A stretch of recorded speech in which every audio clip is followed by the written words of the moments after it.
Welcome to the third tutorial in our Photoshop series. Before we move on to other topics, let's talk about some of the file types and modes that you will be using to save various files that Photoshop can do.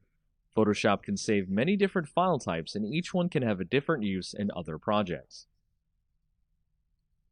The default file type that Photoshop wants to use is a PSD file.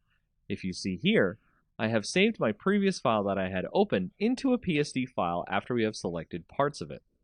A Photoshop data file will allow you to have layers, which are editable and a lot easier to manage.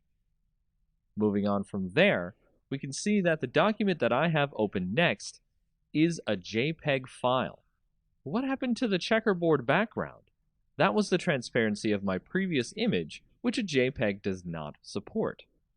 What if we want to have an image that's not a PSD, not a JPEG, but supports transparency? The file format that can do that is called a PNG.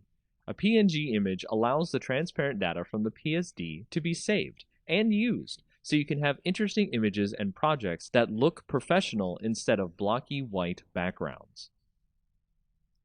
Next, there's a file format that you might come across that Photoshop can use. It's called the PDF. A PDF, or Portable Document Format, is usually used on readers like Acrobat Reader.